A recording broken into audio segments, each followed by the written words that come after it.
സാന്ദ്രാനന്ദാവബോധാത്മകമനുപമിതം കാലദേശാവധിഭ്യാം നിർമുക്തം നിത്യമുക്തം നിഗമശസഹസ്രേണ നിർഭാസ്യമാനം അസ്പഷ്ടം ദൃഷ്ടമാത്രേ പുനരുപുരുഷാർത്ഥാത്മകം ബ്രഹ്മതത്വം തത്താവത് ഭാതി സാക്ഷാത് ഗുരുഭവനപുരേ ഹന്ത ഭാഗ്യം ജനാനാം. നമസ്കാരം. സനാതന ധർമ്മസംഹിതകളിലെ വിജ്ഞാനശകലങ്ങൾ പങ്കുവെച്ചുകൊണ്ടിരിക്കുന്ന നാദശ്രീ ചാനലിലെ മറ്റൊരു ഭാഗത്തിലേക്ക് എല്ലാവർക്കും സ്വാഗതം. പ്രിയരെ, ചാനൽ സബ്സ്ക്രൈബ് ചെയ്യാനും ലൈക്ക് ചെയ്യാനും ഓർമ്മപ്പെടുത്തിക്കൊള്ളുന്നു.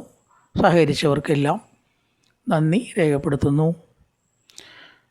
ശ്രീമൻ നാരായണീയ 65, 66, 67, 68, 69 5 ദശകത്തിലാണ് രാസക്രീഡ എന്ന പരമമായിരിക്കുന്ന ലീല വർണ്ണിച്ചിരിക്കുന്നത്. 68ാമത്തെയാണ് ഇപ്പം നമ്മൾ 8 ശ്ലോകം പറഞ്ഞു. അഹങ്കാരം എവിടെയുണ്ടോ അവിടെ മുഖം നോക്കാതെ നടപടി എടുക്കുന്ന ആളാണ് ഭഗവാൻ. രുക്മിണി അടക്കം വെറുതെ വിട്ടിട്ടില്ല. എനിക്ക് അത്ര വലിയൊരു അഹങ്കാരമൊന്നുമില്ല, പക്ഷേ തന്നെയാണ് ഭഗവാനെ ഏറ്റവും ഇഷ്ടം എന്നൊരു അഹങ്കാരമേ ഉണ്ടായുള്ളൂ. ശരിക്കും അതൊരു തെറ്റായിട്ടൊന്നും കാണുക, എന്നാലും അവിടെയും കൊടുത്തു, ശിക്ഷക്കാരേപ്പിച്ചു ഭഗവാൻ. Pride goes before A fall എന്ന് കാണിക്കുന്ന ഒരു നടപടിയാണ് എപ്പോഴും ഭഗവാൻ. ഇപ്പം ഗോപികളുടെ ശരിക്കും വരച്ച ശുദ്ധമായിട്ടുള്ള ഭക്തി തന്നെയാണ്.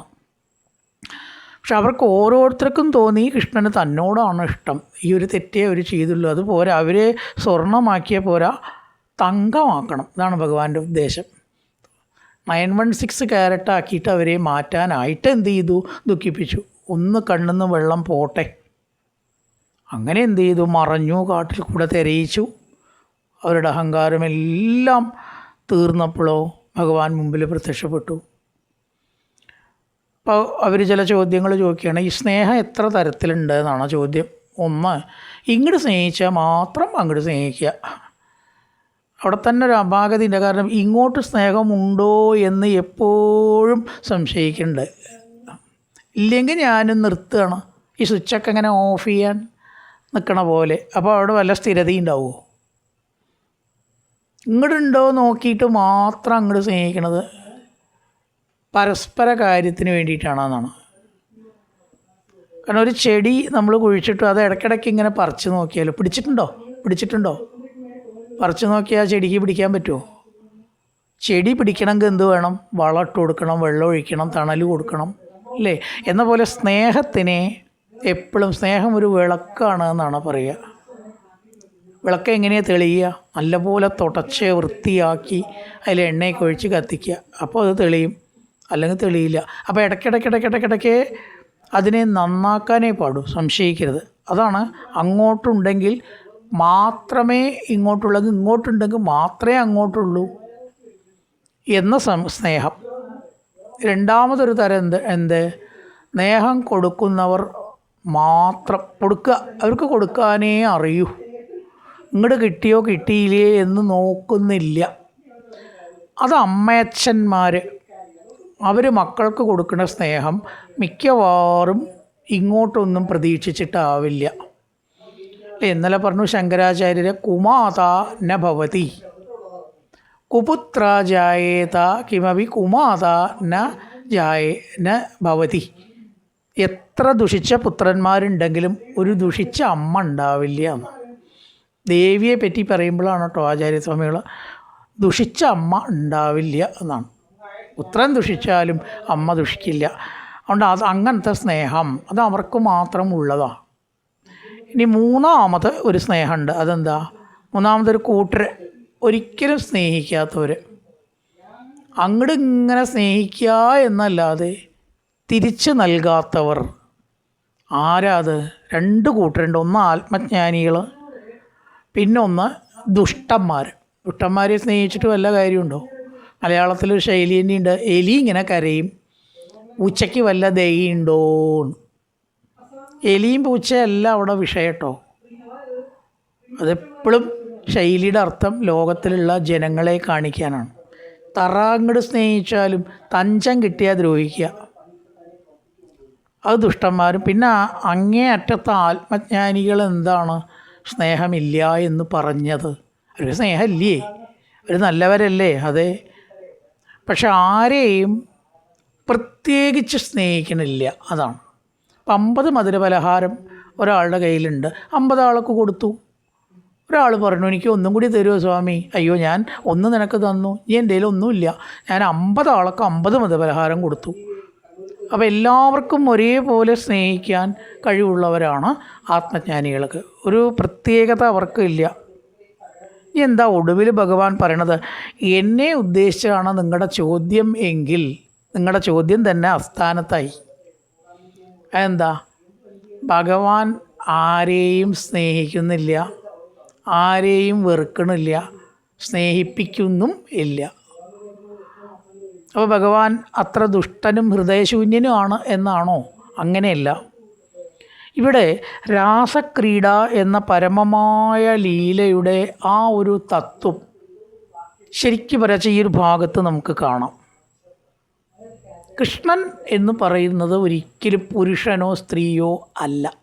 ന സ്ത്രീ, ന ഷണ്ടോ, ന പുമാൻ, ന ജന്തു. അങ്ങനത്തെ ഒരു സത്വത്തിന് സ്ത്രീകളിൽ ആസക്തി ഉണ്ടാവും. പുരുഷനെ സ്ത്രീയെ കണ്ട ആസക്തി ഉണ്ടാവും, സമ്മതിച്ചു. കൃഷ്ണൻ പുരുഷനല്ല. ന സ്ത്രീ, ന ഷണ്ടോ, ന പുമാൻ, ന ജന്തു. ഉപനിഷത്തിൽ പറഞ്ഞ പോലെ ഇതൊന്നും അല്ലാത്തൊരു ശക്തിയാണ് കൃഷ്ണൻ. ആ കൃഷ്ണൻ സ്ത്രീജനാസക്തി കൊണ്ടല്ല രാസക്രീഡ അനുഷ്ഠിച്ചത്. അവരെ ഒന്ന് അനുഗ്രഹിക്കാൻ വേണ്ടി അത്തരം ഒരു ഭാവം കൈക്കൊണ്ടതാണ്. അവർക്ക് വേണ്ടിയിട്ടാണ്, തനിക്ക് വേണ്ടിയിട്ടല്ല. അതുകൊണ്ട് കൃഷ്ണൻ പരമാത്മാവാണ്. ശ്രീകൃഷ്ണായ പരബ്രഹ്മണേ നമ, ശ്രീകൃഷ്ണായ പരമാത്മനേ നമ എന്ന് കൃഷ്ണഭക്തന്മാർ ഇടയ്ക്കിടയ്ക്ക് ഇങ്ങനെ ചെല്ലും. ചിലരുടെ അധ്യായം കഴിയുമ്പോഴൊക്കെ ചെല്ലണതാണ്. ശ്രീകൃഷ്ണായ പരബ്രഹ്മണേ നമ, ശ്രീകൃഷ്ണായ പരമാത്മനേ നമ. നല്ലൊരു മന്ത്രമാണത്. ശ്രീകൃഷ്ണൻ പുരുഷനോ വ്യക്തിയോ ഒരാളുടെ മകനോ അല്ല, പരമാത്മാവാണ്. ആ പരമാത്മാവ് ആരെ സ്നേഹിക്കാനാണ്, ആരെ വെറുക്കാനാണ്? ഇതൊക്കെ നമുക്കുള്ള ഒരാളോട് സ്നേഹം, ഒരാളോട് വെറുപ്പ്, ഇതൊന്നും ഭഗവാനില്ല. ഭഗവാൻ ആരെയും അനുഗ്രഹിക്കണമില്ല. പിന്നെ എന്തിനാ ഭഗവാനെ തൊഴുതു എനിക്ക് അനുഗ്രഹം കിട്ടി? ഒരനുഗ്രഹവും കിട്ടണില്ല. ഉപാസനയിൽ കൂടെ ഇവൻ അനുഗ്രഹം എടുക്കുകയാണ് നമ്മൾ മനസ്സിലാക്കേണ്ട ഒരു കാര്യം കേട്ടോ. കിണറിൽ വെള്ളമുണ്ട്, കിണർ നമുക്ക് വെള്ളം തരുന്നുണ്ടോ? ഒരിക്കലുമില്ല. നമ്മൾ ബക്കറ്റ് കെട്ടി കയറ് കോരി കുടം കെട്ടി കോരണം എന്ന പോലെ പരബ്രഹ്മത്തിനെ ഉപാസിച്ച് നമ്മൾ എടുക്കുകയാണ്. അത് അർഹതയുള്ളവർക്ക് കിട്ടും, വഹിക്കണവർക്ക് എടുക്കാം എന്നല്ലാണ്ട് ഭഗവാൻ ആർക്കും കൊടുക്കുന്നില്ല. ഭഗവാൻ ആരെയും അനുഗ്രഹിക്കണില്ല, ഭഗവാൻ ആരെയും ശിക്ഷിക്കണില്ല. ഇത് ഒരുപാട് സ്ഥലത്ത് ഭാഗവത്തിൽ ആവർത്തിച്ച് പറഞ്ഞൊരു കാര്യമാണ്. ആരും ശത്രുവില്ല, ആരും മിത്രവും ഇല്ല ഭഗവാന്. ഐ കുമാരിക നൈവ ശങ്ക്യതാം കഠിനതാമയി പ്രേമകാതരേ. സ്നേഹമുള്ള എന്നിൽ, എല്ലാവരെയും ഒരുപോലെ സ്നേഹിക്കുന്ന എന്നിൽ ക്രൂരത നിങ്ങൾ ശങ്കിക്കുകയേ അരുത്. മൈതു ചേതസോവോ അനുവൃത്തയേ കൃതമിതം മയേ ത്യുജീവാൻ ഭവാൻ. പിന്നെ എന്തിനാപ്പം ഞാൻ നിങ്ങളെ ലേശം ഒന്നും ഇങ്ങനെ ദുഃഖിപ്പിച്ചത് എന്നാണെങ്കിൽ, ഒന്ന് മറഞ്ഞു നിന്നിട്ട് നിങ്ങൾക്ക് എന്നോടുള്ള സ്നേഹത്തെ കൂട്ടാൻ വേണ്ടിയിട്ടാണ്. ഈ വോൾട്ടേജ് കുറഞ്ഞാൽ പണ്ടൊക്കെ ഒരു സ്റ്റെപ്പപ്പ് പരിപാടി ഉണ്ടായിരുന്നു, ഇപ്പോൾ ഒക്കെ പോയി, വേറെ സംവിധാനങ്ങളായി. എന്തിനാ അത് കുറയും തോറും ഇങ്ങനെ ചെവി പിടിച്ച് തിരിച്ച് കൂട്ടുക. ഇല്ല 8 വരെ കൂട്ടിയാൽ നല്ല വോൾട്ടേജ്, ഏറ്റവും കുറഞ്ഞാൽ അങ്ങനെ തിരിയില്ല. എന്ന പോലെ ഈ സ്നേഹം കുറയുമ്പോഴുള്ള സ്റ്റെപ്പപ്പാണ് അത്രേ അകന്ന് നിൽക്കുക സ്ത്രീകളിൽ നിന്ന്. ഭഗവാൻ എന്തൊക്കെ മാർഗ്ഗമാണ് നമുക്ക് പറഞ്ഞു തരണറിയോ? കുറച്ചിങ്ങനെ വിട്ട് നിൽക്കുമ്പോൾ തന്നെ സ്നേഹം ഉണ്ടാവുന്ന. മൈതു ചേതസോ അനുവൃത്തയെ, എന്നിൽ നിങ്ങൾക്കുള്ള ആ അനുവൃത്തി സ്നേഹം ഒന്ന് നല്ലോണം ആവട്ടെ, അതിനു വേണ്ടി മറഞ്ഞു നിന്നതാണ്. അപ്പം എനിക്ക് നിങ്ങളോട് സ്നേഹം ഇല്ലാഞ്ഞിട്ടാണോ? അല്ല, അത് കൂട്ടാനാണ്. കൃതമിതം മയി, എന്നാൽ ചെയ്യപ്പെട്ടു, ഞാൻ മറഞ്ഞു നിന്നു. ഇത്യൂജീവാൻ ഭവാൻ. ഉണ്ടല്ലേ ഗുരുവായൂരപ്പ, അങ്ങനെയല്ലേ അങ്ങ് പറഞ്ഞത്? ഐ നിശമ്യതാം ജീവവല്ലഭ പ്രേതമോചനോ നേതൃശോമ. നിങ്ങളെപ്പോലെ പ്രിയരായിട്ട് എനിക്ക് ഈ ലോകത്തിലാരുമില്ല. അത് വെറും വാക്കല്ല. ബ്രഹ്മശങ്കരമുഖാനപി. രാസക്രീഡ അവസാനം പറഞ്ഞ ബ്രഹ്മാവും ശിവനും ഒക്കെ അപ്പുറത്തിരിക്കും ഗോപികൾ വന്നതാണ്. എന്താ അവർക്കുള്ള? തപസ്സില്ല, മന്ത്രമില്ല, വേദമില്ല, ഒന്നുമില്ല, ഭക്തിയാണുള്ളത്. പിന്നെ എന്തിനാ വേറെ എന്തെങ്കിലുമൊക്കെ? നിഷ്കളങ്കമായിട്ടുള്ള ഭക്തിയോട് ഉപമിക്കാൻ ഈ ലോകത്തിലൊന്നുമില്ല. ശിവാനന്ദലഗിരി ശങ്കരാചാര്യരും കൂടി പറയണു ജ്ഞാനത്തിൻ്റെ അങ്ങ് പ്രജ്ഞപീഠം കയറിയ ആൾ പറയണു ജ്ഞാനം കൊണ്ട് എവിടെയും എത്താൻ പറ്റില്ല എന്ന്.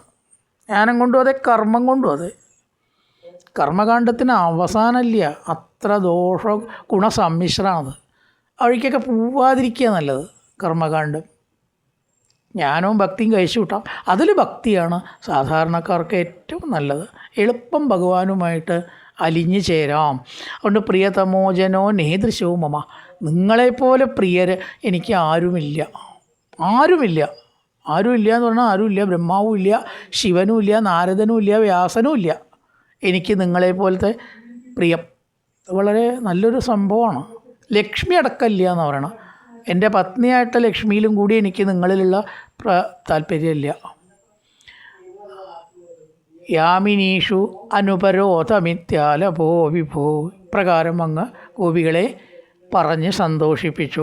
ഇത് ഗിരാധികം മോദമേതുരേർ പ്രചവതൂ ജനേ സാഗമാരവൻ കലിതകൗതുകോ രാസഖേലനേ ഗുരുപുരീപദേ പാഹിമാം ഗദാത്, എന്നെ രോഗത്തിൽ നിന്ന് രക്ഷിക്കണേ.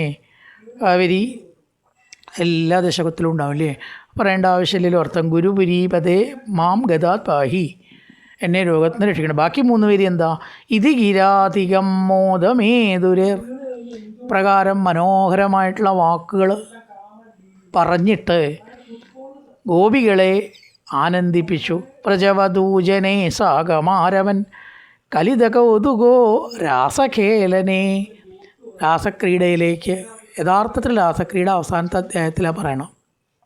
ശ്രീമദ് ഭാഗവതത്തിലും അത് ഇവിടെ 69ാമത്തെ കേശപാശധൃത പിഞ്ചിക, മനോഹരമായിട്ടുള്ള വൃത്തം കുസുമമഞ്ജരി ആണ് തുടങ്ങുകയാണ്. 69ാമത്തെ ദശകം. മനോഹരമായിട്ടുള്ള വേഷം, മനോഹരമായിട്ടുള്ള നിലാവ് ഉദിച്ചതായിട്ടുള്ള കാട്, മനോഹരമായിട്ടുള്ള പ്രകൃതി വർണ്ണന, ഇതെല്ലാം അടങ്ങുന്ന ആ രാസക്രീഡ യഥാർത്ഥമായിട്ട് ഭഗവാൻ അനുഷ്ഠിച്ച ഗോപികളെ അനുഗ്രഹിച്ചു എന്ന് അടുത്ത ദശകത്തിൽ പറഞ്ഞ് രാസക്രീഡ അവസാനിപ്പിക്കുകയാണ്. കതിപിതാ കൃപ കേപി സർവദോ ധൃതദയോദയ കേചിദാശ്രിതേ കതിചിദീദൃശാമാതിശേഷു അഭീഷ്ടിയഭിഹിതോ ഭവാൻ വല്ലഭീജനേ. 7ാമത്തെ ശ്ലോകമാണ് അല്ലേ. നമുക്ക് ഇവിടെ 9ഉം 10ഉം വേണ്ട.